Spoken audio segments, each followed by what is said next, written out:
Comment expliquer le concept héliocentrique d'un point de vue philosophique?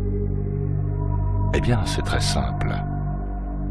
Si on vous dit que vos origines sont le fruit du hasard, d'un hasard tellement hasardeux que votre existence tient du miracle sur cette terre, dont on vous apprend également que c'est une sphère, issue d'une explosion à partir de rien, façonnée depuis des milliards d'années, et qui depuis n'a jamais cessé sa progression vertigineuse dans un espace infini, rempli de planètes, d'étoiles, de galaxies et autres quasars, aux dimensions et distances absolument fantasmagoriques.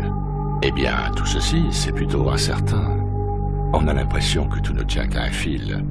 Ce n'est pas très rassurant. Votre avenir, sur cette boule fusée, est soumis à toutes sortes de scénarios, tous plus inquiétants les uns que les autres. Voilà la toute première couche fondatrice de la crainte, de l'incertitude qui va s'installer dans l'intellect humain, des sentiments qui préparent à la division, à la soumission. Et ça, c'est l'œuvre de Copernic. Un peu plus tard arrive Darwin avec sa théorie de l'évolution, qui va installer dans l'esprit de l'humain l'idée que c'est la loi du plus fort qui règne dans son univers, donc que l'affrontement est intrinsèque à la vie de l'homme pour survivre. Ça, c'est la deuxième couche fondatrice qui consolide la première. La crainte devient existentielle par cette obligation de compétition.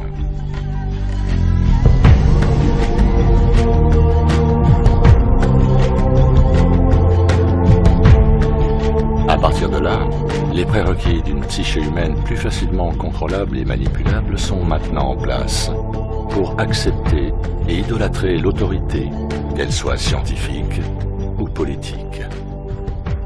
Dans ces conditions, si cette autorité est un piège, alors l'humain va s'y engouffrer, car son libre arbitre est déjà altéré, et on va pouvoir lui faire croire tout et n'importe quoi.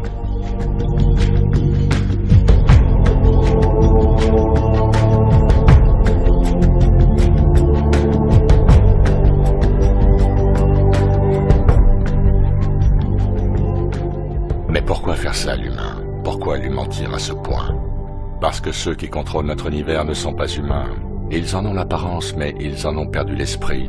Le diable a pris possession d'eux, et c'est lui qu'ils vénèrent, et non le Créateur, dont nous sommes issus. Nous sommes fondamentalement divins.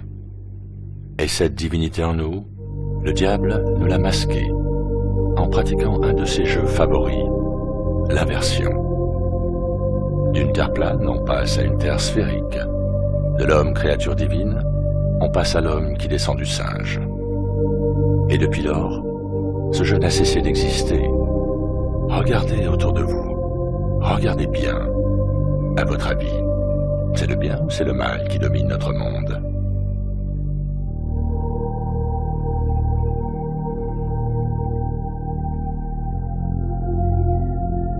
Il nous faut retrouver nos sens, notre logique, notre intuition, notre passion. Et alors, nous briserons ce sort jeté sur l'humanité. Au fait, Copernic et Darwin avaient un livre de chevet en commun, le Talmud babylonien. Faites vos recherches, les amis, parce que tout, absolument tout est lié, y compris la forme de notre belle terre. Prenez soin de vous.